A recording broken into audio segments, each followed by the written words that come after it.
Hello, আসসালামু আলাইকুম। সবাইকে স্বাগতম জানাচ্ছি আমার আরেকটি নিউ ভ্লগে। আশা করছি আপনারা সবাই ভালো আছেন এবং আপনাদের দোয়ায় আমিও আলহামদুলিল্লাহ ভালো আছি। তো আজকে আপনাদের সাথে শেয়ার করব আমার বাংলাদেশে যাওয়ার কিছু ছোট ছোট মেমোরি। অ্যাকচুয়ালি তখন আমি ভ্লগিং করতাম না অ্যান্ড ভিডিওগুলো তেমন একটা করতাম না। জাস্ট যেই মোমেন্টগুলো আমার মেয়ের প্রথম বাংলাদেশে যাওয়ার ক্যাপচার করা বা স্মৃতি হিসেবে রেখে দেওয়া প্রয়োজন মনে করেছিলাম, ওইগুলোই আমার মোবাইলে ছিল। তো ভাবলাম আপনাদের সাথে শেয়ার করে নিশ্চয়ই আপনাদের ভালো লাগবে। তো দীর্ঘ ৩ বছর পর আমি ফাইনালি দেশে যাচ্ছিলাম। ৩ বছর কিংবা ৩.৫ বছর হবে। তো এই তো আমরা পৌঁছে গেলাম অ্যান্ড পৌঁছাতে আমার মেয়ে কারো কোলে যাবে না, শুধুমাত্র তার চাচুর কোলেই গিয়েছিল। তারপর আমরা ডিরেক্টলি চলে যাই আমার চাচি শাশুড়ির বাসায় অ্যান্ড ওখান থেকে কিছুদিন রেস্ট করে আমি গেলাম হচ্ছে আমার খালামণির বাসায় দেখা করতে। আর এইটা আমার ছোট বোনের ছেলে আয়ান, অ্যান্ড সে তো খুবই খুশি, আমার কোলে আসছিল। তারপরে তার বোনকে এভাবে ধরছিল, জড়িয়ে তার কোলে যেতে চাচ্ছিল। বাট আমার মেয়ে তো অপরিচিত কারোর সাথে মিশছিলই না, সে কোনোভাবে আয়ানকেও ধরতে দিচ্ছিল না। তো ওদের ভাই বোনের কিছু প্রথম দেখার মুহূর্তটা আমি একটু ক্যাপচার করে নিলাম। আর ওইদিকে আমরা বাড়িতে যাওয়ার জন্য রওনা হলাম। আজকে আমরা গ্রামের বাড়িতে চলে যাব। যেহেতু ওই মুহূর্তে আমি ভ্লগিং করতাম না অ্যান্ড এমন কোনো কিছু করার আমার মাথায়ও ছিল না, তাই আমি কোনো ভিডিওই ভালো করে করতে পারিনি। তারপর আবার আমার মেয়ে আমার কোলেই থাকতো সব সময়, তো সেও ভিডিও করতে দিত না, তাই আমিও তেমন একটা করতাম না। তবুও যতটুকু স্মৃতি হিসেবে মেমোরি করে রাখা উচিত ছিল, প্রয়োজন মনে করেছি, সেগুলোই আমি ক্যাপচার করে নিয়েছি। তো এখানে আমার মেয়ে তো তার দাদুর বাড়িতে এসে খুব খুশি। সে এখানে মুরগি দেখেছে, তো সে বারবার ওদেরকে ডাকছিল। সে তো বুঝতেই ছিল না যে ওরা ওদেরকে এভাবে ডাকলে আসবে না, তবুও সে বারবার ডাকছিল অ্যান্ড মুরগিগুলোকে ধরার চেষ্টা করছিল। তো এটা দেখে সবাই অনেক খুশি হয়েছিল যে অ্যাটলিস্ট কিছু একটা নিয়ে সে বিজি থাকবে অ্যান্ড মুরগির পিছন পিছন দৌড়াবে।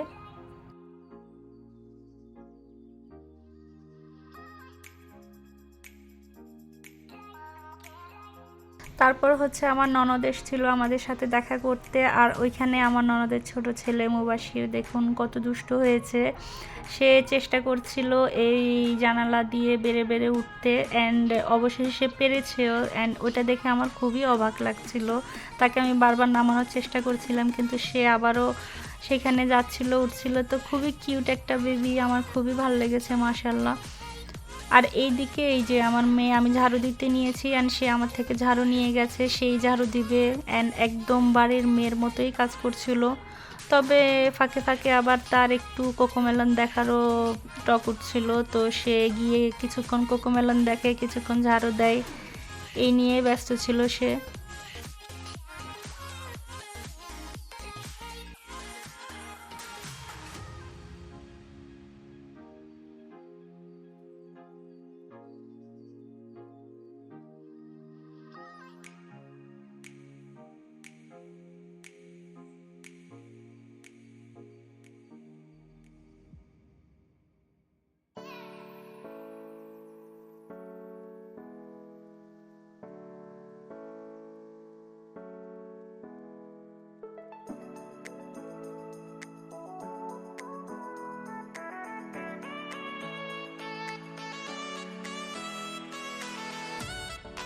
তারপর আমার মেয়ে উঠানে বেরিয়ে পড়লো। এরপরে সে কখনো এদিকে তো কখনো ওইদিকে ছুটে বেড়াচ্ছিল, চারপাশে দেখার চেষ্টা করছিল কোথায় কি আছে।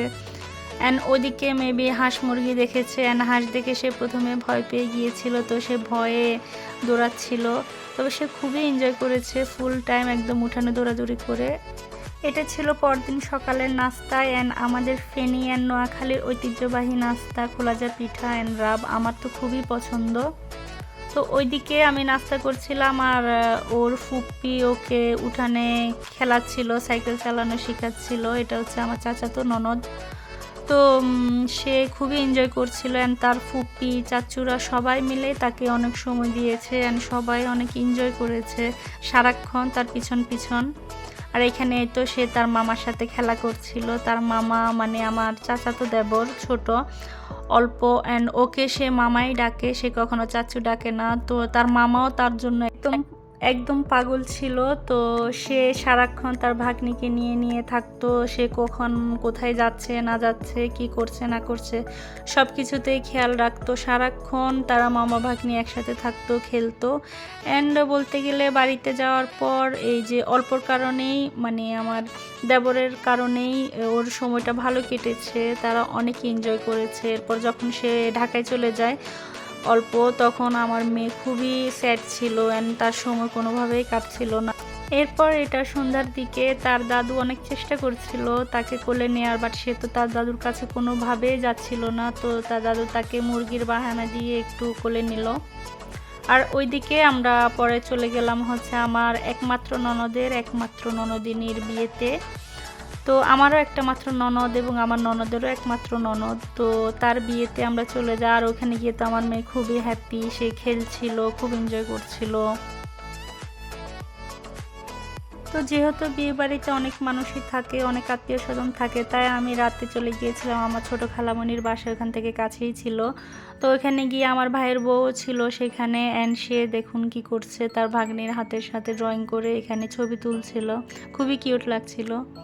তো এটা হচ্ছে পরদিন বিয়েতে আবার চলে এলাম, অ্যান্ড এটা হচ্ছে বিদায়ের মুহূর্ত। বিয়েটা তেমন বেশি ধুমধাম করে হয় নাই, যেহেতু ওনাদের একটাই মেয়ে অ্যান্ড ছেলে মাদ্রাসায় পড়ে, তাই ওনারা বেশি তামঝাম করে অনুষ্ঠান করতে পছন্দ করেন না। তাই ঘরোয়াভাবে জাস্ট কয়েকজন আত্মীয় স্বজন নিয়ে ছোটোখাটো আয়োজনে বিয়েটা হলো। তো দোয়া করি আল্লাহ যেন মেয়েটার নসিব ভালো করেন, মেয়েটাকে সুখে রাখে, সবাই দোয়া করবেন ওর জন্য। তো বিয়ে শেষে আমরা সবাই বাড়িতে চলে আসি। আর আসার পর রাতে যখন আমার দেবর বাজারে গিয়েছিল, তো আমি তাকে বলেছিলাম তুমি অবশ্যই আসার সময় আমার জন্য ফুচকা নিয়ে আসবে। ট্রাস্ট মি, এই ফুচকার টকটা অনেক মজা ছিল। তারপর এটা ছিল এর পরদিন আমার শ্বশুরের মৃত্যুবার্ষিকীর জন্য আমি নিয়ত করেছিলাম যে আমি কিছু এতিম খাওয়াবো নিজে রান্না করে, তাই ওইখানে আয়োজন করছিলাম। তো এখানে আমরা হচ্ছে 100 জনের বিরিয়ানি রান্না করব, অ্যান্ড আমাকে সবাই মিলে অনেক হেল্প করেছে, বিশেষ করে আমার চাচি শাশুড়ির শুদ্ধ আমরা একসাথে রান্না করেছি, তো উনিও আমাকে হেল্প করেছে। তো এখানে আমরা রান্না বান্না করছিলাম, অ্যান্ড আমার ননদ সে ভিডিও করছিল। আসলে গ্রামের বাড়িতে গেলে সবচেয়ে মজার মুহূর্তে এইগুলোই থাকে, কাজের ফাঁকে ফাঁকে সবাই অনেক মজা করে, অনেক আনন্দ করেন, সবার যে কমেন্ট্রিগুলো থাকে সেগুলো তো একদম স্মৃতি হিসেবে রয়ে যায়, সবাই অনেক ধরনের ফান করে, জোকস মারে।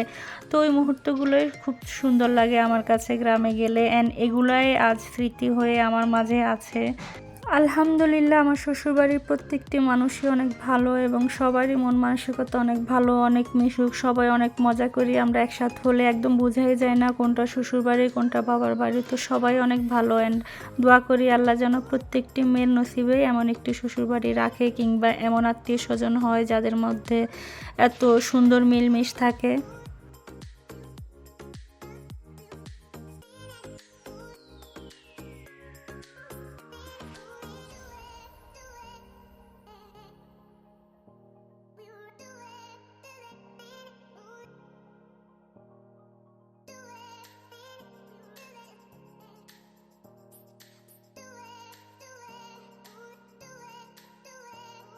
তো ওইদিকে আমরা রান্না বান্না করছিলাম, আর এইদিকে উঠানে বসে আমার মেয়ে তার ভাই এবং তার চাচ্চুর সাথে খেলছিল।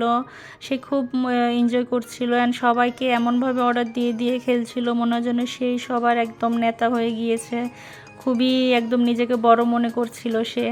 তো এগুলো দেখে খুবই কিউট লাগছিল, অ্যান্ড সে খুবই এনজয় করেছে সবার সাথে।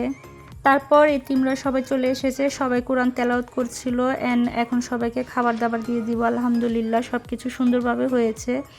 তো এটা ছিল এর 2 দিন পর। আমার ননদের ছোট ছেলের 1 বছর পূর্তি হয়েছিল, তো তাকে সারপ্রাইজ দেওয়ার জন্য আমি কেক অ্যান্ড গিফট নিয়ে গিয়েছিলাম সবাই মিলে। তো তারা যদিও বার্থডে সেলিব্রেট করে না, বাট আমাকে সম্মান করে তারা সেদিন করেছিল। তো এখানে সবাই মিলে কেক কাটছিল। আমি মনে করি জীবনে ছোট ছোট আনন্দগুলো খুঁজতে হলে এই ছোট ছোট মুহূর্তগুলোই যথেষ্ট, বড় কোনো কারণের প্রয়োজন হয় না। তাই এই ছোট ছোট প্রত্যেকটা আনন্দের মুহূর্তই আমার কাছে অনেক বেশি মূল্যবান।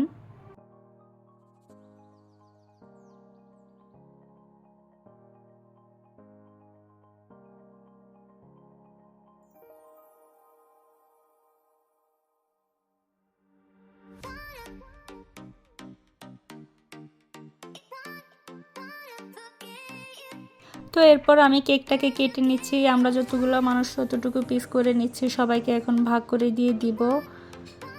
অ্যান্ড এরপরেই হচ্ছে সবাই চলে যাবে হচ্ছে বাড়িতে, অ্যান্ড আমি যাব আমার খালামণির বড় খালামণির বাসায়। সেখানে গিয়ে আমি 2 থেকে 3 দিন থাকবো, যেহেতু খালামণি অল্প কিছু দিনের জন্য গ্রামের বাড়িতে এসেছেন, এরপরে উনি ঢাকা চলে যাবেন আবার।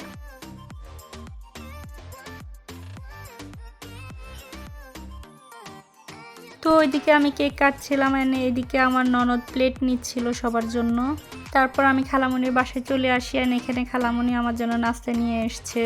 যেহেতু আমার মেয়ে একটু ক্র্যাঙ্কি হচ্ছিল নতুন জায়গায় এসে, তাই আমি আর ডাইনিং রুমে যাইনি নাস্তা নিতে, তো রুমেই নিয়ে আসছে খালামণি। তো এটা হচ্ছে এর পরদিন আমি একটু খালামণির বাসাটা ভিডিও করছিলাম, অন্ধকার ছিল, লাইটটা জ্বালাতে ভুলে গিয়েছিলাম। তবে এইটা আমি ভ্লগিংয়ের জন্য করিনি, যেহেতু আমি বলেছিলাম যে আমি তখন ভ্লগ করতাম না।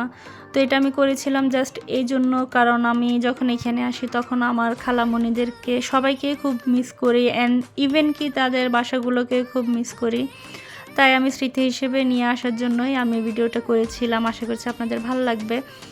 তো এটা হচ্ছে আমার খালামণির বাসা। এখানে আসলে ওনারা যেহেতু গ্রামের এখানে থাকে না, ওনারা এখন ঢাকায় থাকেন, তাই একটু অগোছালো হতে পারে, যেহেতু ওনারা 2 দিন পর চলে যাবেন, প্যাকিং ট্যাকিং করছিলেন।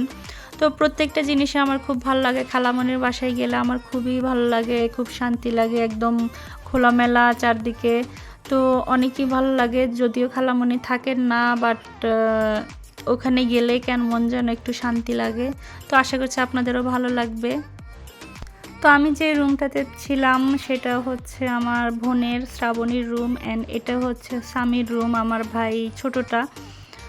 তো ও হচ্ছে ঢাকা সেন্ট জোসেফ কলেজেই পড়ে, অ্যান্ড ওর জন্যই মূলত খালামণি বাড়ি ছেড়ে চলে যেতে হলো ঢাকায়।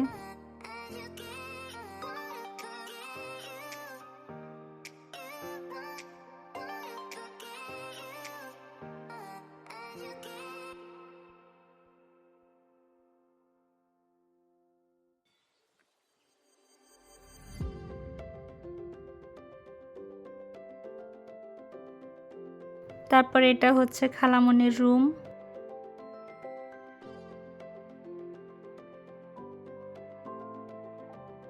এটা ছিল আমার ভাই শাওনের রুম, অ্যান্ড শাওন পরে হচ্ছে NSU-তে, নর্থ সাউথ ইউনিভার্সিটিতে।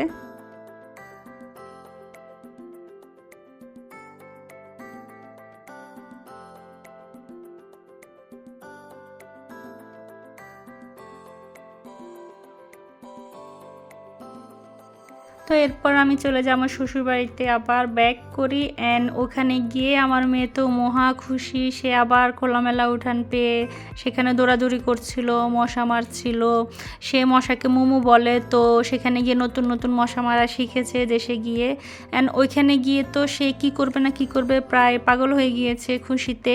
আর ওইদিকে ওর দাদুরা সবাই ওকে 3 দিন পর পেয়ে মনে হয় যেন আকাশের চাঁদ হাতে পেয়েছে, সবাই কি করবে না কি করবে। তো একটা টুল নিয়ে মাঝখানে সবাই বসে গিয়েছে উঠানের, অ্যান্ড বসে বসে তার সবগুলো অ্যাক্টিভিটিস দেখছিল, মজা নিচ্ছিল, অ্যান্ড সে কীভাবে মশা মারে বারবার জিজ্ঞাসা করছিল, তো সেগুলো দেখাচ্ছিল।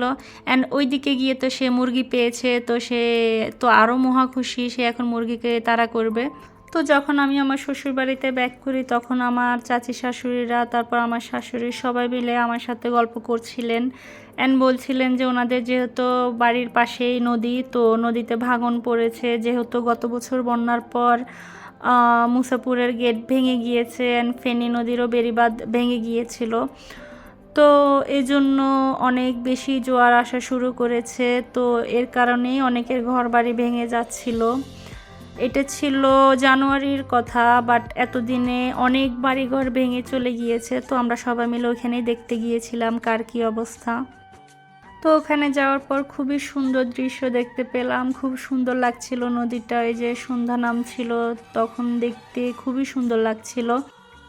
তো যতটুকু সুন্দর লাগছিল ততটুকু ভয়ঙ্করও ছিল নদী, যেহেতু অনেক মানুষের ঘর হারা হয়ে যাবে সেই ভয়ে সবার ঘুম চলে গিয়েছে। তো সবাই অনেক চিন্তিত ছিল। তো আমরা সবাই সবার বাড়িতে গিয়ে গিয়ে দেখছিলাম, খোঁজ নিচ্ছিলাম কার কী অবস্থা, কে কী করবে না করবে। তো তো সবার গল্প শুনে খুবই কষ্ট লেগেছে। অ্যান্ড একটু পরে দেখাবো একটি বাড়ি একদম প্রায় তাদের উঠান চলে গিয়েছে, তাদের দরজাটাও একদম নদীর সামনাসামনি একদম মুখোমুখি হয়ে গিয়েছে। তো ওই ঘরটা বর্তমানে আর নেই, সেটা চলে গিয়েছে নদীতে বয়ে। তো অনেকেরই ঘর বাড়ি চলে গিয়েছে, কবর চলে গিয়েছে, শুনে খুবই কষ্ট লাগছে। জানি না, আমি যদি আমার সামর্থ্য থাকতো তাহলে অবশ্যই আমি চেষ্টা করতাম সবাইকে কিছু না কিছু করে দেওয়ার, বাট আমি তো আর অত বড় মানুষ না যে আমি সবাইকে ঘর করে দিতে পারবো। তবে দোয়া করি আল্লাহ যেন তাদেরকে হেফাজত করেন। এই যে দেখুন, এই ঘরটা একদম নদীর ধারে, এটা ভেঙে পড়ে যাচ্ছিল তখনই। তো এখন তো আর নেই, তারা অন্য জায়গায় কোনো রকম ঠাঁই খুঁজে নিয়েছেন।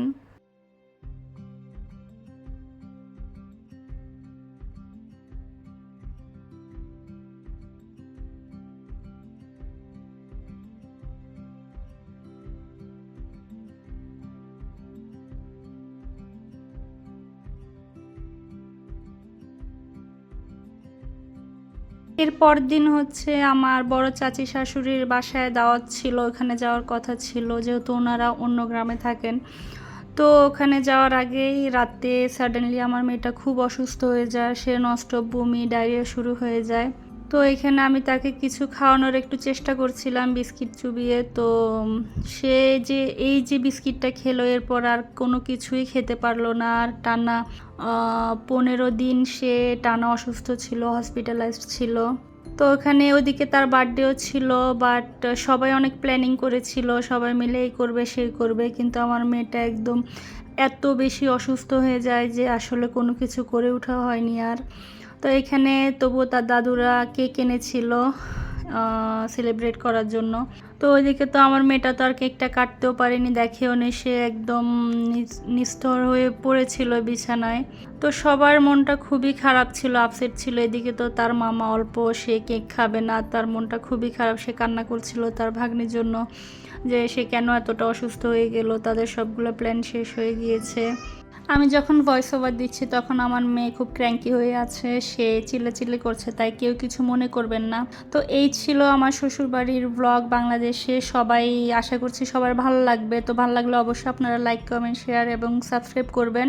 দেন আপনারা যদি আমার বাবার বাড়ির ব্লগটাও দেখতে চান তাহলে অবশ্যই কমেন্ট করে জানাবেন। টিল দেন সবাই ভালো থাকবেন, সুস্থ থাকবেন। আল্লাহ হাফেজ।